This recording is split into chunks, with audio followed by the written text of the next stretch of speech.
I felt the wheelchair's cold metal against my palms as my son Michael pushed me through Evergreen Hospice Center's automatic doors. The smell hit me first, antiseptic cleanliness barely masking the underlying scent of endings. "This is the right decision, Mom," he said, his voice carrying that rehearsed compassion I'd grown to recognize over the past month. Behind us, my daughter Catherine clutched a folder of admission paperwork, her Louboutin heels clicking against the polished floor, like a countdown. "The doctor said you need round-the-clock care now," she added, not meeting my eyes. "We can't provide that at home anymore. Before we jump back in, tell us where you're tuning in from, and if this story touches you, make sure you're subscribed, because tomorrow I've saved something extra special for you, home. The 7-bedroom estate on Maple Hill that they thought belonged to their late father. The same home where I'd raised them, where I'd nursed my husband through his final days, and where I'd watched my children transform from loving offspring into strangers calculating their inheritance." "Mrs. Eleanor Richardson?" The receptionist smiled with practiced warmth. "We've been expecting you." Of course they had. My children had arranged everything. The doctor's dire prognosis, the hastily signed papers, the quick clearing of my personal items from my bedroom. All without knowing that Dr. James Werner reported directly to me, or that the admission papers required my company's approval before they became binding. "We have your room ready," the young woman continued. "Garden view, just as your children requested." Catherine's hand squeezed my shoulder. "Only the best for you, Mom." I remained silent, the same silence I'd maintained throughout the 40-minute drive from my estate. The same silence I'd perfected during board meetings when allowing opponents to reveal their strategies before I dismantled them piece by piece. "Can we see the room?" Michael asked, already reaching for the visitor's badge.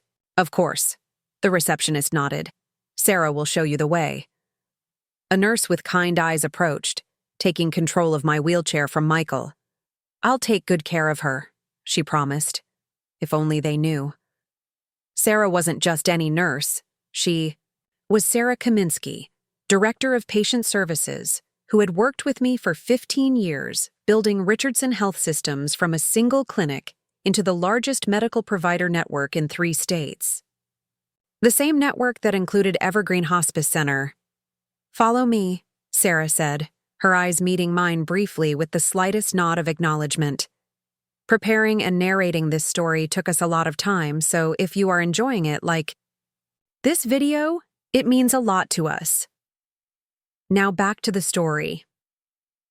The corridor stretched before us, sunlight streaming through large windows overlooking meticulously maintained gardens.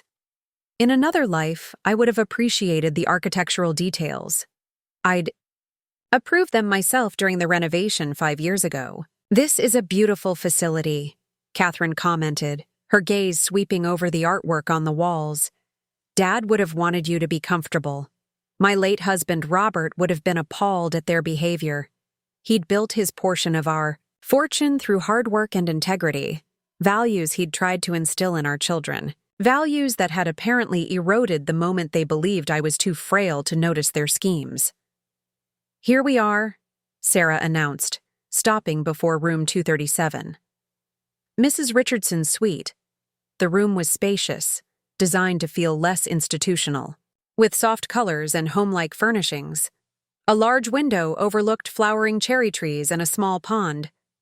My children had at least selected the premium package. With my money, of course. "It's lovely," Catherine said, inspecting the private bathroom. "Much better than we expected." "Only the best for our patients," Sarah replied, her professional tone masking our decades-long friendship. Michael hovered near the door, checking his watch. "Kath, we should get going if we want to make it to the lawyers by 3. The lawyer, undoubtedly to discuss what they believed would be their imminent inheritance.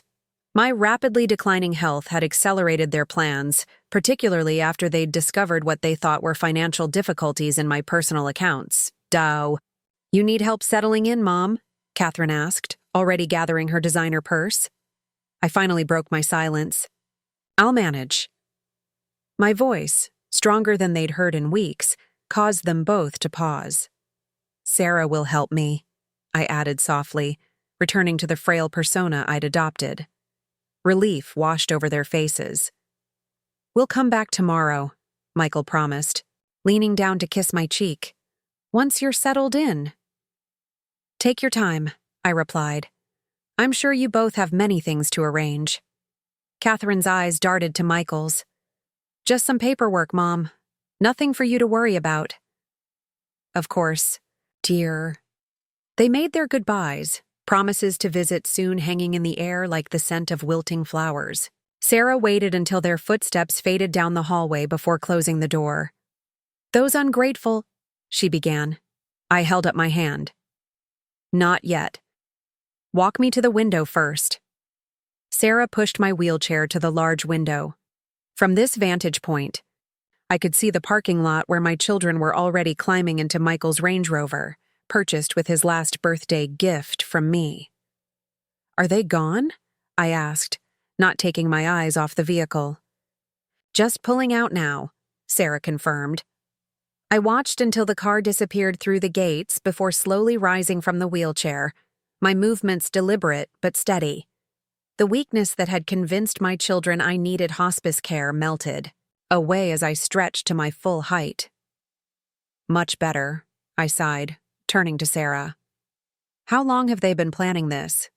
Sarah pulled a tablet from her workstation. "Dr. Werner said they approached him 3 weeks ago. Started asking about your prognosis, care options. They seemed particularly interested in your cognitive abilities." Of course they were. I moved to sit in the armchair rather than the hospital bed. They needed to establish I wasn't competent to manage my affairs. Did James play along? Perfectly. Told them exactly what you instructed. That your condition was deteriorating rapidly, that home care wouldn't be sufficient. He documented mild cognitive impairment in your chart. I smiled. James Werner had been my first hire when I started. Richardson Health Systems, back when it was just a small family practice I'd purchased with my inheritance. He understood loyalty in a way my children never had. "And the surveillance?" Sarah swiped through her tablet. "We have everything. Their visits to elder law attorneys, the meeting with financial advisory services, even Catherine's little shopping spree the day after Dr. Werner told them you had 6 months at most." "Show me." The tablet displayed crisp images from security. Cameras, my children entering the offices of Barnett and Hughes, specialists in estate litigation. Another showed them having lunch with my former financial advisor, the one I'd fired for incompetence 5 years ago. The most damning was time-stamped just 3 days prior, both of them in my home office, searching through my papers while I was supposedly napping. "What about the house?" I asked. "Everything's in place. The security system has been upgraded as you requested. The cameras are live in all areas except the bedrooms." "And the document replacement?" Sarah smiled. "Completed. Yesterday. Your actual will and financial records are secure in the vault. The duplicates are in your home office, the ones showing the modest estate they're expecting." I leaned back, feeling the weight of decades of planning settling comfortably around me. My children thought they knew me. The devoted mother who had lived in their father's shadow, the aging widow struggling to maintain her lifestyle. They had no idea that while Robert built his construction empire, I had quietly assembled a healthcare conglomerate that dwarfed his achievements. "What about the board meeting?" I asked. "Scheduled for tomorrow at 10 a.m. We've told everyone you're taking a short sabbatical. Only the executive team knows the truth."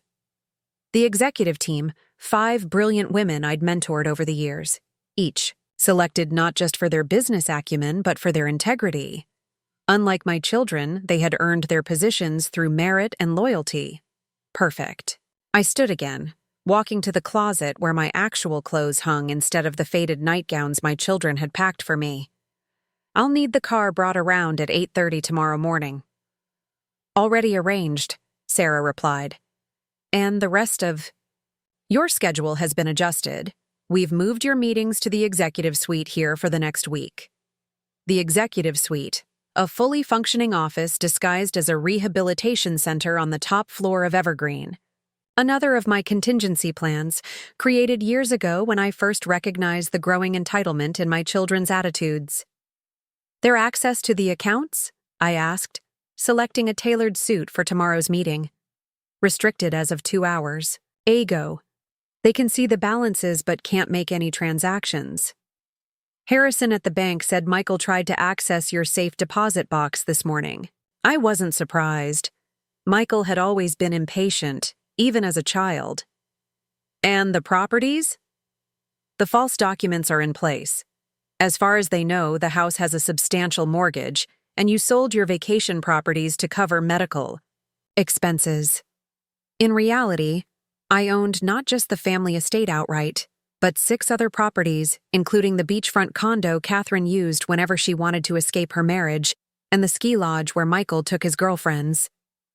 Properties they believed were generous loans from their mother. I checked my watch, a discreet Patek Philippe that had been my mother's. "They should be reaching their lawyer's office about now. How long before they realize something's wrong?" "I'd give it until tomorrow morning at the latest. The lawyer will try to access the estate documents through probate pre-planning, hit the first security flag, and start making calls." I nodded, mentally calculating the timing. "And our friend at Barnett and Hughes?" "Mr. Porter has all the documentation you provided. He'll play his part perfectly." Thomas Porter had been my attorney for 30 years. He'd helped me structure Richardson Health Systems in ways that protected it from exactly the scenario my children were attempting to orchestrate. "Then we should prepare for visitors tomorrow afternoon," I said. "They won't be pleased." Sarah's expression hardened. "Security has been briefed. No one reaches you without clearance." I moved back to the window, watching as the afternoon sun cast long shadows across the gardens. Patients in wheelchairs were being guided along paved paths by attentive staff. From this distance, I could pretend they were simply enjoying the spring weather rather than savoring what might be their final season.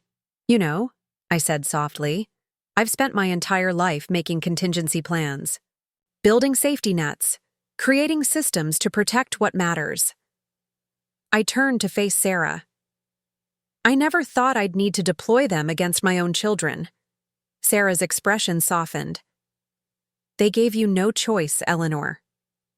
"Perhaps." I sighed. "Or perhaps I failed them somehow." Robert was always the warmer parent, the one who showed affection easily. I was the planner, the provider, the steady hand. "You gave them everything," Sarah countered. "Education, opportunities, safety nets when they failed. Most people would be grateful. Most people weren't raised with the expectation that the world would always bend to accommodate them. My children had watched their father build buildings and thought they understood hard work, never realizing that true empire building happens in quiet moments, through consistent effort and sacrifice." "Did you bring the files I asked for?" I changed, the subject moving back to practical matters.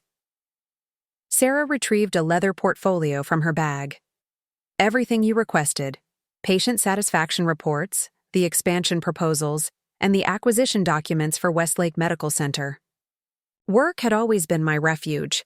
While my children believed I spent my days at charity luncheons and bridge games, I had been expanding Richardson Health Systems across 3 states, revolutionizing patient care protocols, and generating profits that had been carefully channeled into trusts and investments they knew nothing about. "Thank you, Sarah." I took the portfolio. "You should get back to your regular duties.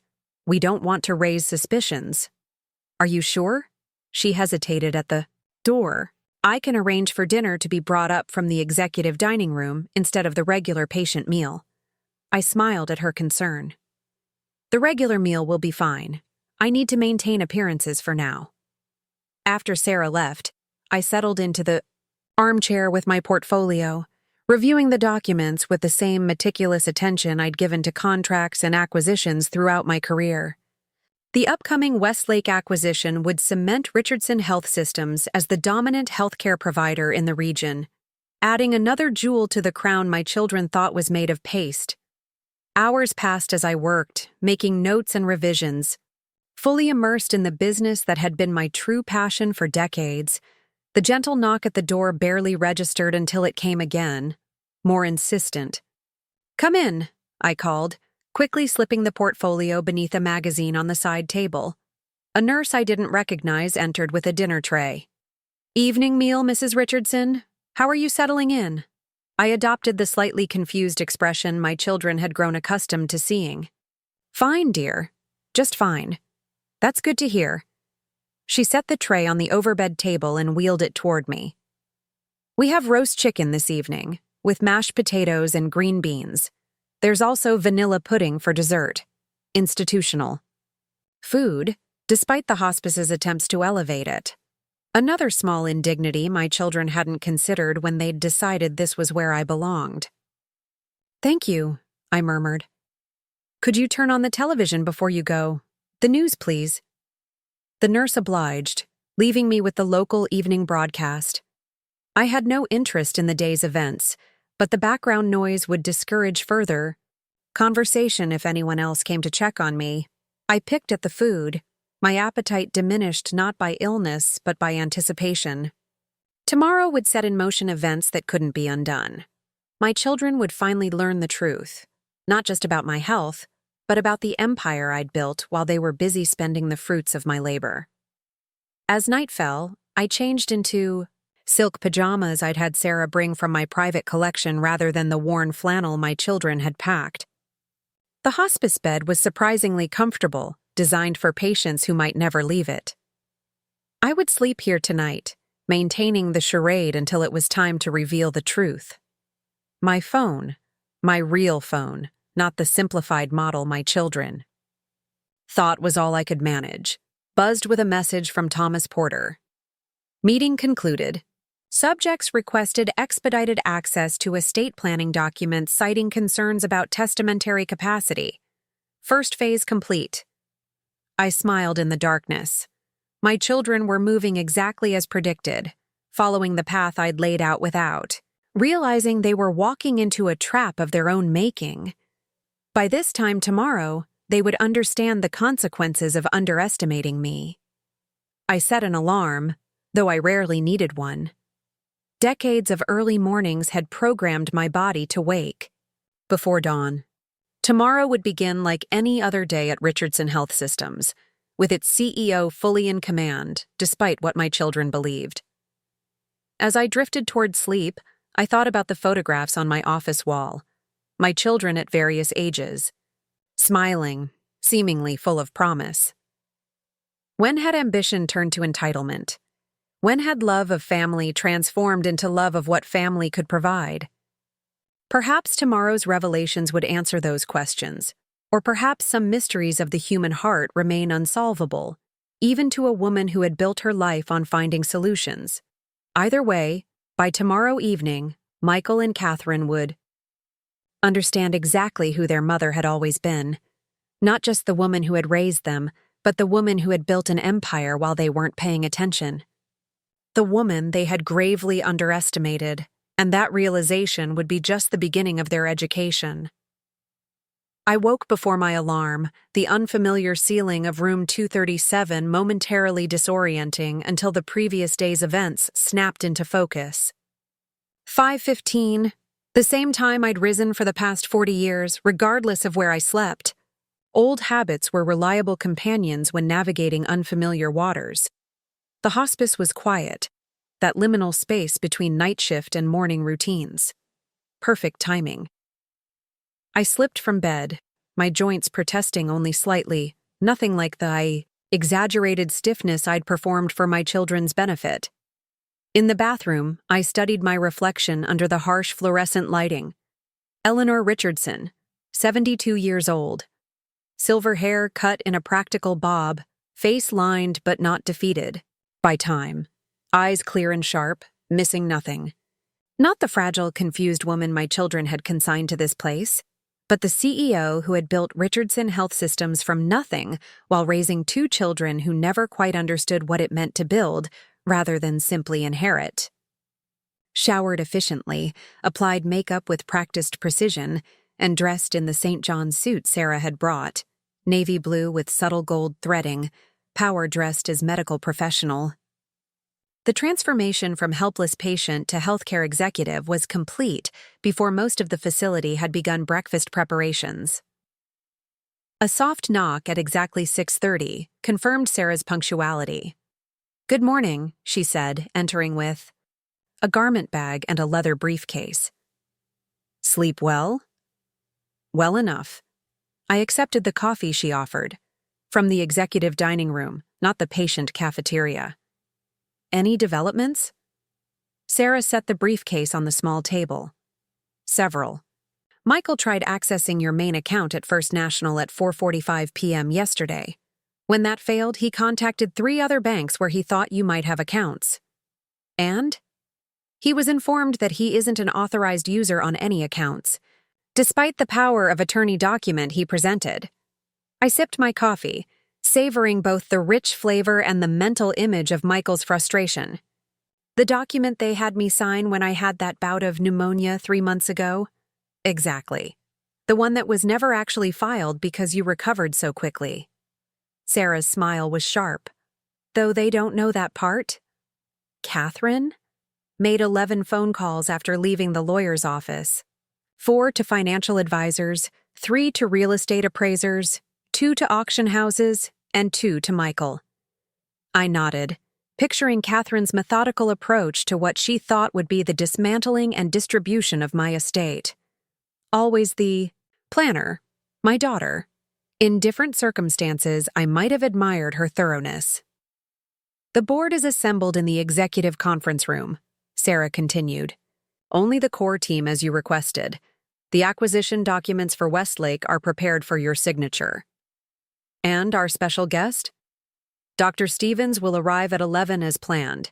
He believes it's a standard competency evaluation requested by the board for insurance purposes." Dr. Eric Stevens, head of neurology at Johns Hopkins and the leading expert on cognitive assessment in older adults. My children thought they had arranged for a local physician to declare me incompetent. They had no idea I'd arranged for the WA, country's top specialist, to document my complete mental acuity. "Perfect." I checked my watch. "Let's proceed with the day as scheduled. I'll need full reports on all divisions before the acquisition meeting." Sarah nodded, professional mask firmly in place. "Of course, Mrs. Richardson. I've taken the liberty of having breakfast prepared in the executive dining room." We exited. Room 237, Sarah pushing the wheelchair I no longer needed, an unnecessary prop, but one that maintained appearances as we passed the nurse's station. The young woman on duty glanced up, clearly surprised to see a patient departing so early. "Mrs. Richardson has therapy this morning," Sarah explained smoothly. "CEO's orders, priority scheduling." The nurse nodded, accepting the explanation without question. Why wouldn't she? In this building, the name Richardson carried weight, though not for the reasons most staff assumed. Once in the elevator, accessed with a keycard few possessed, I stood and straightened my jacket. Sarah folded the wheelchair, leaving it in the corner of the elevator where it would be retrieved later. "You know," I said as we ascended to the top floor, "I've been thinking about what happens after today." Sarah waited, knowing better than to rush my thoughts. There's a difference between teaching a lesson and destroying someone completely, even when that someone is your child. "You've always been fair, Eleanor," Sarah replied carefully. "Sometimes painfully so." The elevator doors opened to reveal the executive floor of Evergreen Hospice, a space unknown to regular patients or visitors. While the lower floors provided palliative care, this level housed the administrative heart of Richardson Health Systems, Western Division. The art was original, the furnishings custom-made, the view of the mountains unobstructed by neighboring buildings. Linda Chen, my chief operations officer, waited by the elevator.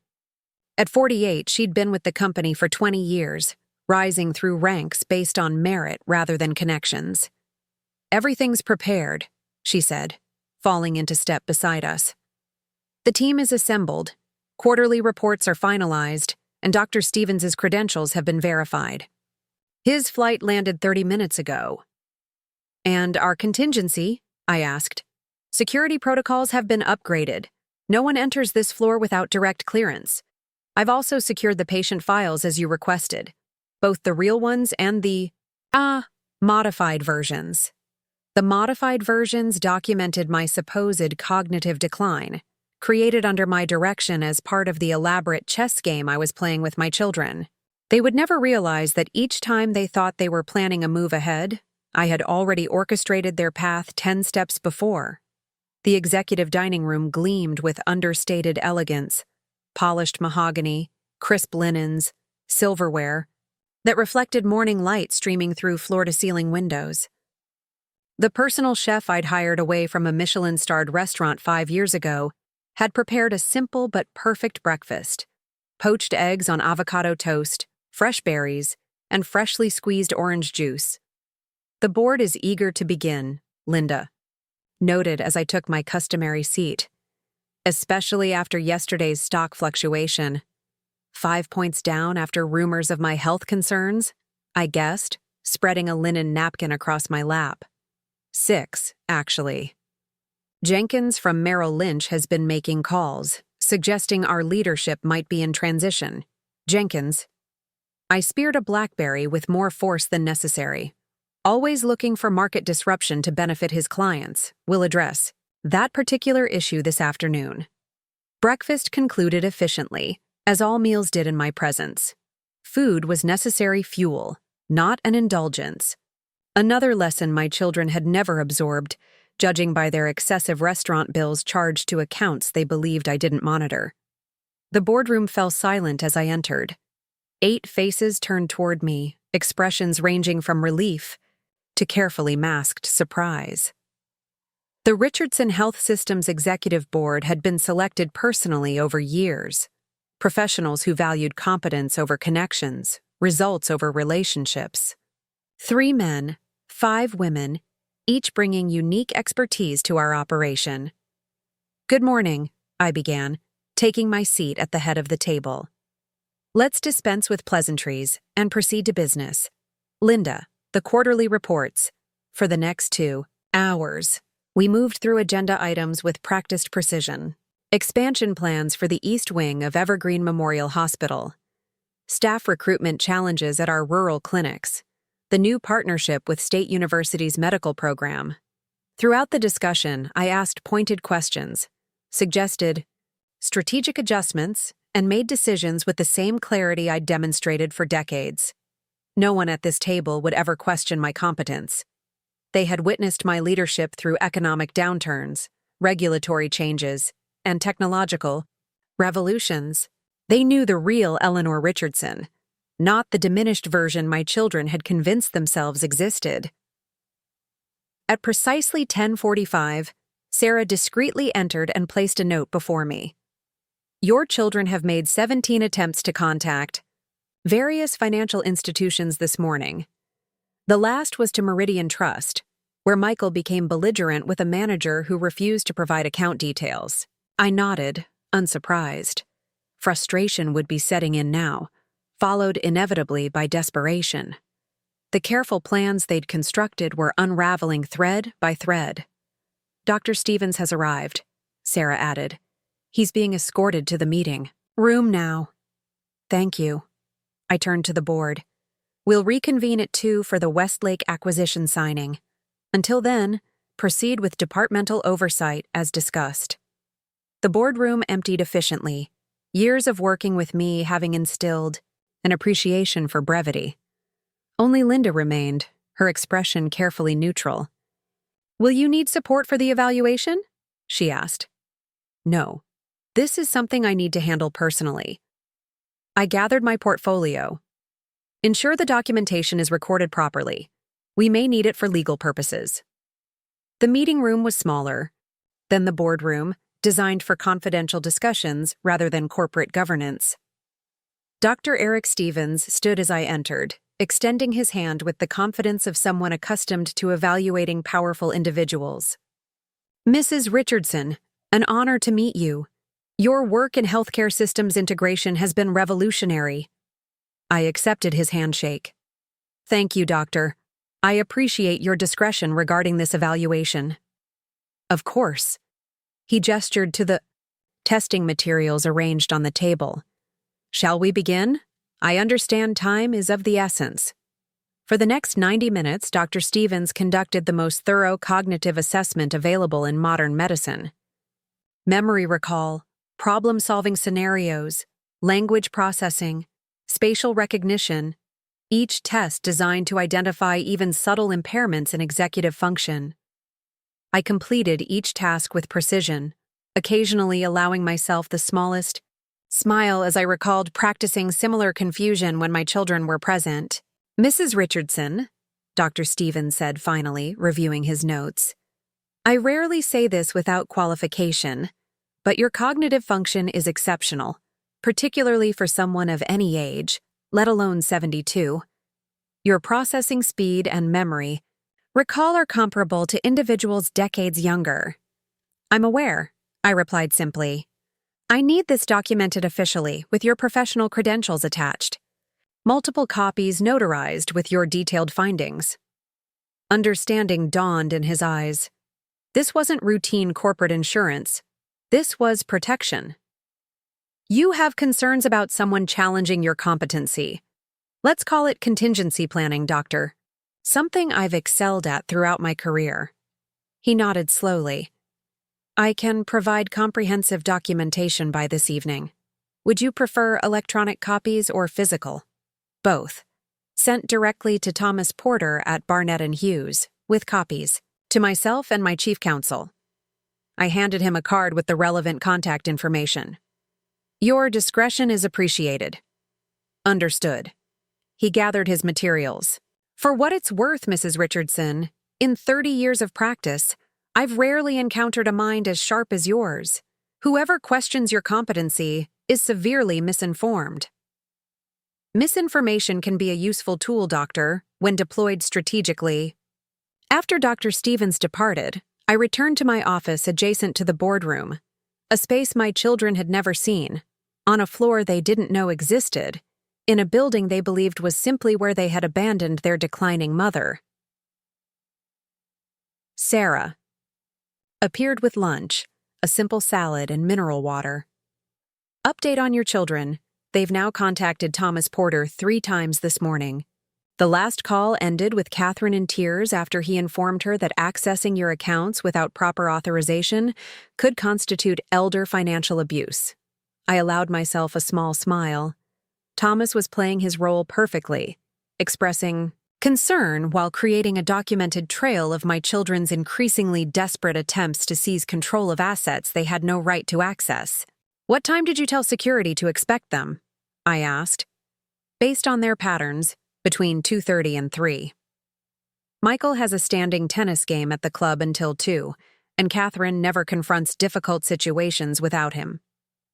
I nodded, familiar with their predictable behaviors.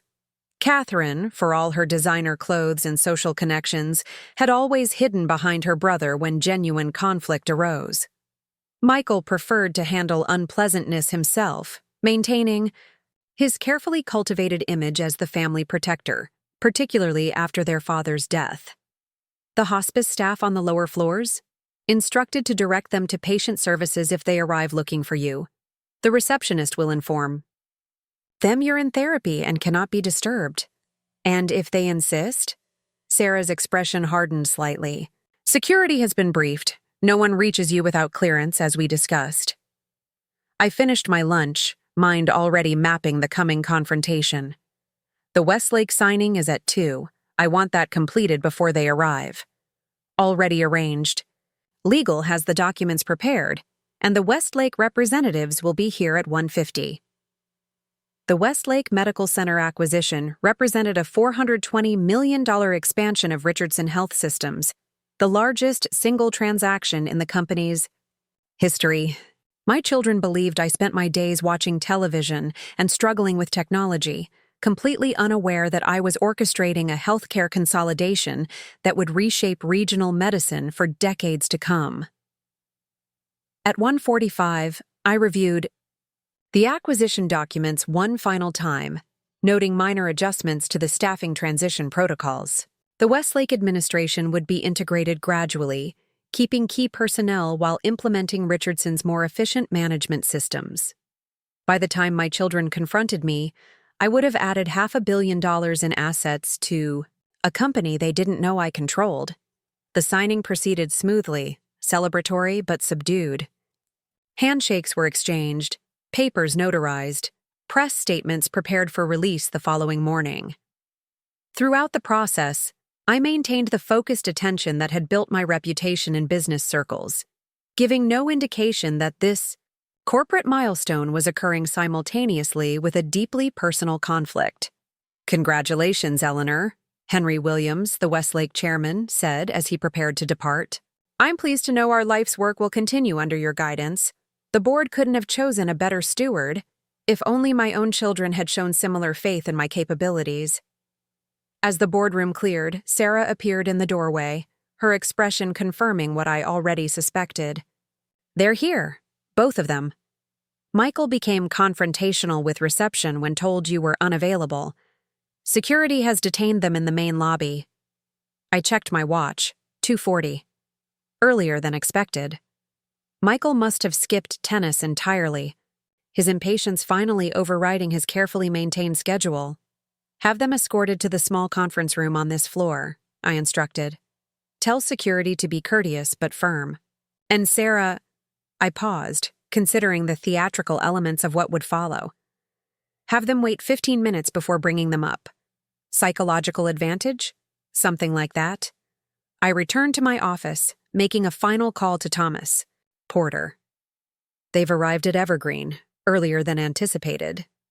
"Not surprising," Thomas replied. Catherine called my office 3 times in the past hour, increasingly agitated.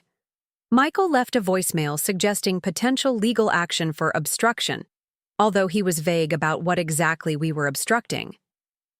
"Has everything been documented?" "Every call, every threat, every attempt to access accounts. The paper trail is impeccable, Eleanor. Whatever happens next, you're protected." "It's not protection I'm seeking, Thomas. It's clarity." After ending the call, I stood at my office window, watching spring rain begin to speckle the glass. Below, patients and visitors moved through the gardens under umbrellas, unaware of the corporate and family drama unfolding above them. For a moment, I envied their simplicity, their focus on immediate concerns rather than decades of carefully constructed plans and counterplans. The intercom buzzed. "They're being escorted up now," Sarah announced. Michael attempted to follow the security officer into the restricted elevator, but was redirected to the executive access point. Catherine appears to be recording the interaction on her phone. "Let them document whatever they wish," I replied. "It will make what follows more difficult to dispute." I crossed to the small private bathroom adjoining my office, checking my appearance one final time. The polished, professional CEO gazed back, not a hair out of place, expression composed and resolute. I adjusted my grandmother's pearl necklace, the one Catherine had already mentally added to her inheritance, and straightened the jacket of my suit. The time for pretense had ended. My children had forced this confrontation through their own greed and underestimation. Now they would meet the mother they had never truly known, the woman who had built an empire while they were busy spending its profits. As I gathered the folders containing documentation of their recent activities, my phone buzzed with a message. From Building Security. Subjects escorted to Conference Room B. Male subject became verbally aggressive when asked to surrender recording devices. Female subject attempting to contact hospice administration. I smiled faintly. So predictable, my children. Michael resorting to intimidation, Catherine seeking to manipulate through official channels. Tactics that might work with others, but not with the system I had built specifically to withstand such pressure. I took a deep breath, centering myself as I'd done before countless high-stakes negotiations. This would be different, of course. Business adversaries could be evaluated dispassionately, their motivations transparent, their tactical options limited by corporate governance and financial realities. But these were my children. Despite everything, despite their scheming and entitlement, despite the pain their betrayal had caused, they remained the small beings I had once held in my arms. The complicated calculus of maternal love had no simple solution, even for a mind as strategic as mine. Yet they had made their choice. Now they would face the consequences. With folders in hand, I nodded to Sarah, who waited by my office door. "Let's not keep them waiting any longer," I said, moving forward with the steady, purposeful stride that had carried me through boardrooms and hospital corridors for decades. The corridor stretched before me, leading to a confrontation that would forever alter my family's understanding of power, inheritance, and the danger of underestimating Eleanor Richardson. I entered the conference room with measured steps, watching shock register on my children's faces as they beheld me. Not in a wheelchair or nightgown, but in an impeccable suit, standing tall and authoritative. "Mother?" Catherine stammered. "What's happening?" "A necessary correction," I replied, placing a folder on the conference table. "You've both been operating under several misconceptions that require immediate clarification." Michael's face hardened.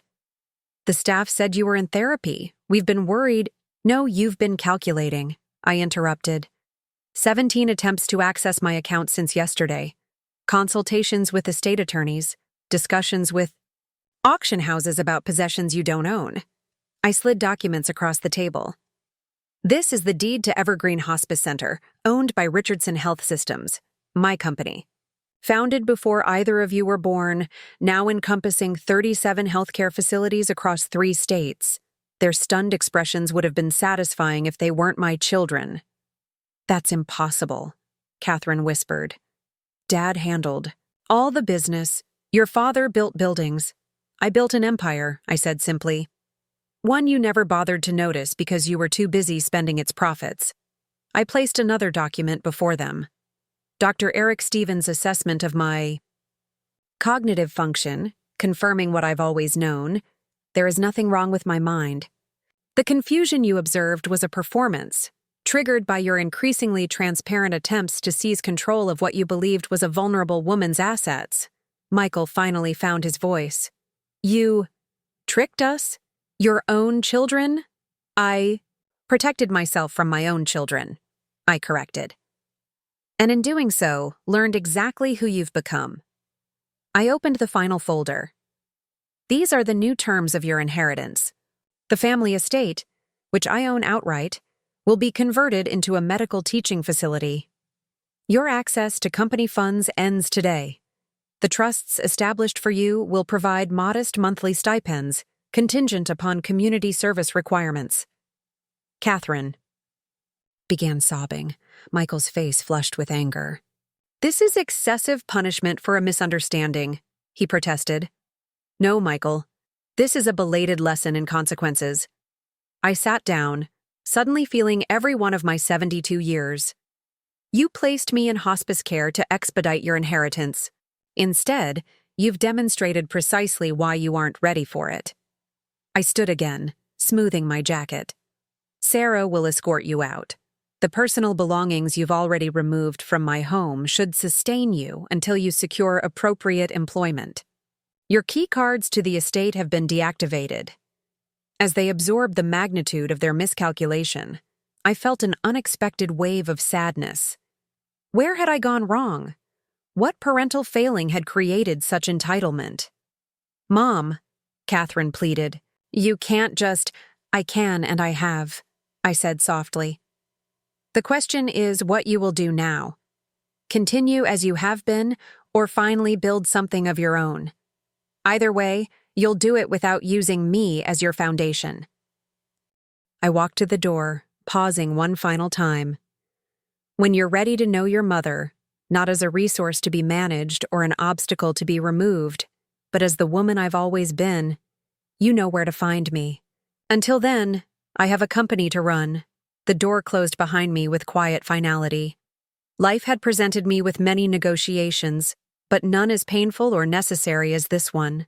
Some lessons come too late, but better late than never learned at all. Up next, you've got 2 more standout stories right on your screen. If this one hit the mark, you won't want to pass these up. Just click and check them out. And don't forget to like, subscribe, and turn on the notification bell so you don't miss any upload from us.